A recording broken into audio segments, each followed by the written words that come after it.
بسم اللہ الرحمن الرحیم۔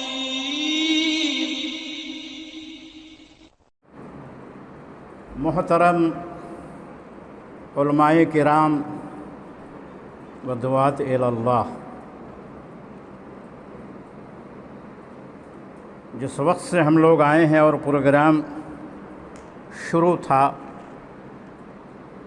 آپ لوگوں کی گفتگو سننے کا موقع ملا، دعوت کی اہمیت کے سلسلے میں گفتگو ہوتی رہی، اور یہ جو پروگرام 1 سال سے چل رہا ہے اس کی افادیت کے بارے میں بھی گفتگو چلی۔ اس کی افادیت سے کوئی انکار نہیں کر سکتا ہے۔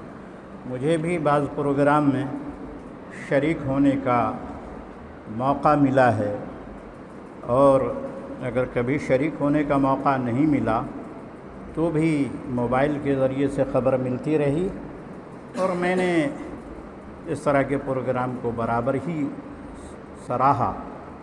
جن لوگوں کی کوششوں سے یہ محنت ہو رہی ہے اور پروگرام چل رہا ہے، وہ سب کے سب لائق مبارکباد ہیں، خوش نصیبی ہیں ان لوگوں کی۔ ابھی دعوت کی اہمیت سے متعلق اور فضیلت سے متعلق ہم اور آپ گفتگو سماعت فرما رہے تھے۔ دعات اللہ کو ہمت نہیں ہارنی چاہیے، ان کو ہمت سے کام لینا چاہیے۔ ہر طرح کی بات تو آ ہی چکی ہے کہ اگر سامعین میں تعداد کم ہے تو بھی ان کو ہمت نہیں ہارنی چاہیے، اس لیے کہ نبیوں میں سے بعض نبی کے بارے میں آتا ہے کہ 1-2 آدمی اور ایسا بھی آتا ہے کہ جن کی پیروی کرنے والا کوئی نہیں، ایسے بھی نبی جو ہے وہ ہوں گے۔ اور بعض لوگوں کو دیکھا کہ موبائل وغیرہ پہ جو ہے وہ بھیجتے ہیں کہ دعات کو نصیحت حاصل کرنی چاہیے کہ بڑے عالم ہیں اور ان کے سامنے میں درس جاری ہے، اور درس میں 1 آدمی ہے سامنے، تو 1 آدمی اور 2 آدمی کو دیکھ کر کے ہمت جو ہے وہ نہیں ہارنی چاہیے، اپنے پروگرام کو جاری رکھنا چاہیے۔ اس کے متعلق دوسرے لوگ یہاں پہ تو جو بھی تاثر سنا، اچھا ہی تاثر سنا اور اچھا تاثر ہونا ہی چاہیے، لیکن اس کے خلاف بھی اگر کہیں کسی طرح کی کوئی بات ہے تو یہ افسوسناک بات ہے، اور صحیح بات یہ ہے کہ یہ لوگ حقیقت سے بے خبر ہیں۔ اس کا فائدہ ہے اور فائدہ ہی فائدہ ہے۔ خواتین سے متعلق جو ہے وہ بات آئی، خواتین کے اندر جو ہے وہ کچھ زیادہ فائدہ محسوس کیا جا رہا ہے، اور مردوں میں بھی البتہ یہ بات آئی کہ عقیدہ وغیرہ سے متعلق بھی گفتگو ہونی چاہیے۔ شاید مجھ کو منہج سلف سے متعلق جو ہے وہ گفتگو کرنی تھی، تو دعوت اللہ کے سلسلے میں بھی سلف کا کیا طریقہ تھا، یہ طریقہ جو ہے وہ دیکھنا ہوگا۔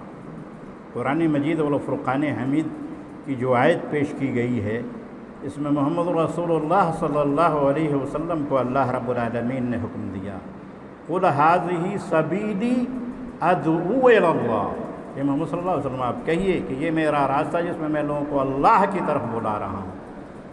دعوت یہ ہونی چاہیے، اللہ کی طرف بلانے کی ہونی چاہیے۔ ابھی ہم اور آپ گفتگو سماعت فرما رہے تھے، وَمَنْ أَحْسَنُ قَوْلًا مِّمَّنْ دَعَا إِلَى اللَّهِ، اس آدمی سے بڑھ کر کی اچھی بات کس کی ہو سکتی ہے جس نے اللہ کی طرف بلایا۔ اللہ کی طرف جو ہے وہ بلانا ہے، اپنے نفس کی طرف نہیں بلانا ہے، اور مقصد شہرت طلبی نہیں ہونی چاہیے۔ اس لیے اس آیت کی روشنی میں جو آیت میں نے پیش کی ہے، دعات کے بہت سارے اوصاف جو ہے وہ بیان ہوئے، اور اس میں 2 وصف کا تو خاص طریقے سے ذکر آیا جو اس آیت کے اندر بھی جو ہے وہ ذکر ہے کہ دعات کو کیا ہونا چاہیے، علیم ہونا چاہیے۔ علی بصیرت، میں بصیرت کے اوپر ہوں، علم اور یقین کے اوپر ہوں، اور میرے جو متبعین ہیں وہ بھی علم اور یقین کے اوپر ہیں۔ تو داعی کے لیے علیم ہونا ضروری ہے، اور اس سلسلے میں بھی گفتگو ہر طرح کی آ چکی ہے کہ جو مخالفین ہیں ان کے دلائل وغیرہ کو بھی جاننا چاہیے۔ اختلافی بات نہیں رکھنا ہے، لیکن اگر اس طرح کی نوبت آ جائے تو ہم جواب جانیں گے تب تو جواب جو ہے وہ دے پائیں گے۔ تو داعی کے لیے علیم ہونا ضروری ہے، اور دوسرے وصف کے اوپر جو خاص طریقے سے زور دیا گیا کہ اخلاص بھی جو ہے وہ ضروری ہے۔ اگر اخلاص نہیں ہے تو چاہے دعوت کا کام ہو یا کوئی بھی کام ہو، وہ کام عند اللہ مقبول نہیں ہوگا۔ اس لیے کہ مشہور حدیث ہے جس میں 3 طرح کے لوگوں کا ذکر آتا ہے، اس میں ایک قاری کا بھی ذکر آتا ہے۔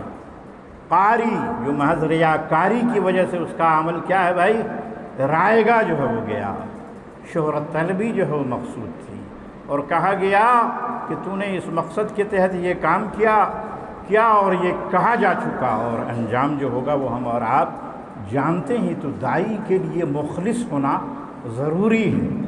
اللہ کا اخلاص کے اوپر بھی لوگ کہتے رہتے ہیں کہ ارے مولانا اس لیے کرتا ہے، مولانا اس لیے کرتا ہے۔ جو لوگ اس کے اندر لگے ہوئے ہیں، میں سب کو مخلص جو ہے وہ جانتا ہوں، اور علم کے اعتبار سے بھی ماشاءاللہ سب لوگ جو ہے وہ اچھے ہیں۔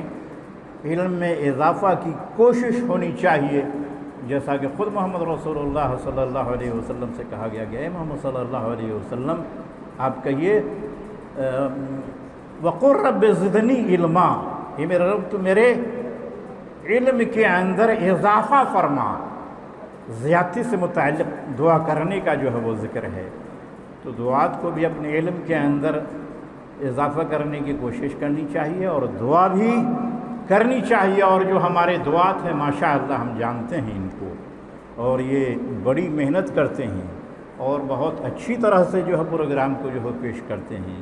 کسی نہ کسی طور پہ میں بھی جڑا ہوا ہوں ایک مدت سے، یہ کام جو ہو رہا ہے نہیں جانے کے باوجود بھی میں مطلع رہتا ہوں، اور مجھے دلی خوشی حاصل ہوتی ہے۔ اس لیے آپ لائق مبارکباد ہیں جو کام انجام دے رہے ہیں، اس کو جاری رکھیے۔ تو ایک بات جو ہے میں نے یہ جو ہے وہ کہی کہ صحابہ کا جو طریقہ ہے، محمد رسول اللہ صلی اللہ علیہ وسلم کتنے بجے ختم کر دیں؟ محمد رسول اللہ صلی اللہ علیہ وسلم کا جو طریقہ ہے اور آپ کے صحابہ کا جو طریقہ ہے، وہ طریقہ ہمارے سامنے ہونا چاہیے۔ پیارے نبی صلی اللہ علیہ وسلم کا وصف اللہ رب العالمین نے بتایا، وَدَّاعِيًا إِلَى اللَّهِ بِإِذْنِهِ وَسِرَاجًا مُنِيرًا، اللہ رب العالمین کی اجازت سے اللہ کی طرف بلانے والا آپ داعی تھے۔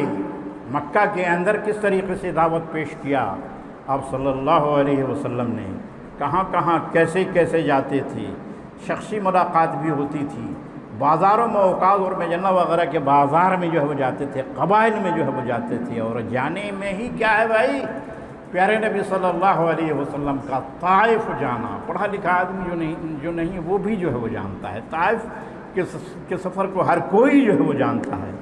اس لیے کہ کیسی مشقت اٹھانی پڑی اور دشواریوں کا سامنا ہوا پیارے نبی صلی اللہ علیہ وسلم کو۔ پیارے نبی صلی اللہ علیہ وسلم کے اخلاق کریمہ کو جو ہے وہ دیکھیے، حلیم تھے، بردبار تھے۔ یہ بردباری کا مقام نہیں ہے اگر کسی کو کہا جائے تو وہ کہے گا کہاں ایسا کر دیا جائے، کہا گیا کہ دو پہاڑوں کو ملا دیا جائے، پیارے نبی نے کہا کہ نہیں، مجھے امید ہے کہ یہ نہیں تو ان کی نسل سے ایسے لوگ پیدا ہوں گے جو لا الہ الا اللہ کی گواہی پیش کریں گے۔ اور زیادہ مدت نہیں گزری کہ ان لوگوں نے اسلام جو ہے وہ قبول کیا۔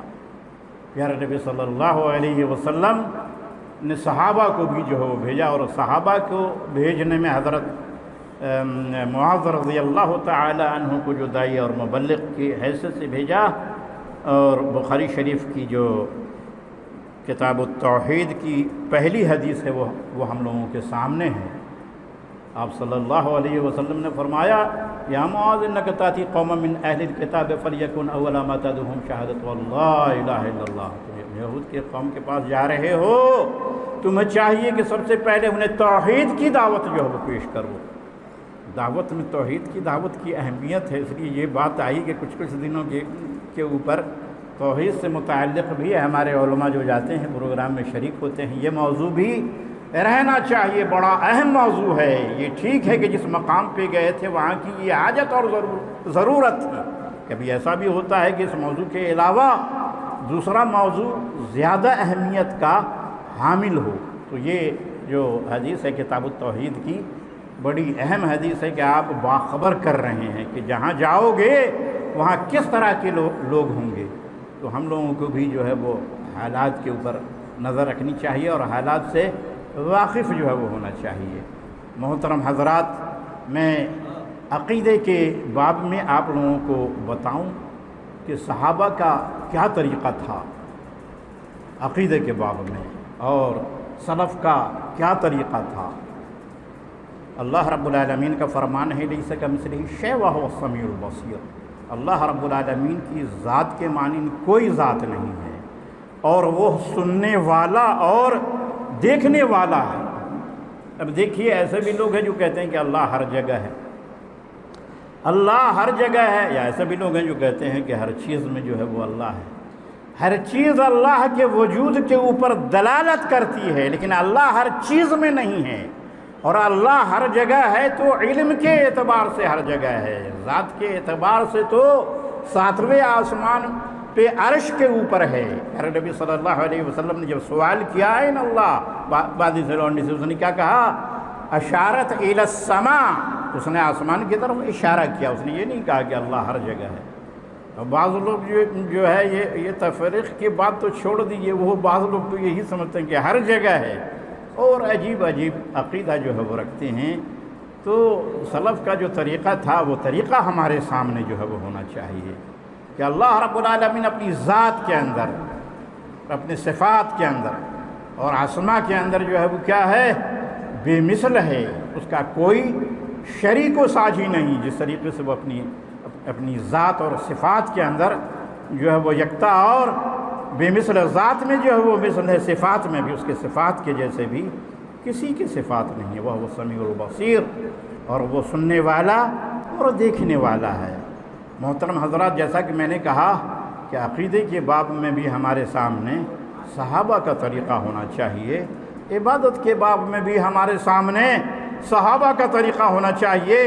اور پیارے نبی صلی اللہ علیہ وسلم نے جو فرمایا، ہرگز ہرگز گمراہ نہیں ہوگے جب تک ان دو چیزوں سے چمٹے رہو گے، اللہ کی کتاب اور میری سنت۔ اللہ کا فضل ہے، اللہ کا کرم ہے اور اللہ کی مہربانی ہے، یہ جو ہمارے دعات ہیں جہاں جاتے ہیں وہ قرآن و حدیث کی تعلیم کو جو ہے وہ عام کرتے ہیں، ان کی کوشش اس سلسلے کے اندر جو ہے وہ ہوتی ہے۔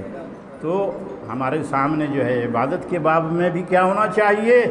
محمد رسول اللہ اور صحابہ کا طریقہ ہونا چاہیے۔ ایک مشہور حدیث ہے، اس میں میں گفتگو جو ہے وہ ختم کرتا ہوں، اس میں عبادت کا بھی جو ہے وہ تذکرہ ہے، یہ کہتے ہوئے کہ ہر چیز کے اندر ہماری نگاہ میں پیارے نبی صلی اللہ علیہ وسلم اور آپ کے صحابہ کا طریقہ مقدم ہونا چاہیے۔ دعوت کے باب میں بھی جو ہے میں نے کہا، اور گفتگو جو ہے وہ ایک سے ایک جو ہے وہ نقطہ آ چکا، اور قیمتی اچھی سے اچھی باتیں ہم لوگوں نے جو ہے سماعت کی۔ تو جس حدیث پہ میں گفتگو ختم کرنا چاہتا ہوں، مشہور حدیث ہے کہ پیارے نبی صلی اللہ علیہ وسلم کی بیویوں کے پاس چند اشخاص آئے جاننے کے لیے عبادت کو، کہ آپ صلی اللہ علیہ وسلم کس طریقے سے جو ہے عبادت کرتے۔ عبادت ہی، کوئی کہہ سکتا ہے کہ عبادت ہی پوچھنے کیوں آئے؟ دیکھیں، ہماری پیدائش کا مقصد ہی ہے عبادت۔ وَمَا خَلَقْتُ الْجِنَّ وَالْإِنسَ إِلَّا لِيَعْبُدُونَ، میں نے جنات اور انسان کو اپنی بندگی کے لیے پیدا کیا ہے، اس لیے پوچھنے والے بھی آئے تو عبادت ہی پوچھنے کے لیے آئے۔ اور عبادت جب پیارے نبی کی بتا دی گئی، تب ان لوگوں نے کہا کہ کہاں اللہ کے رسول اور کہاں ہم لوگ؟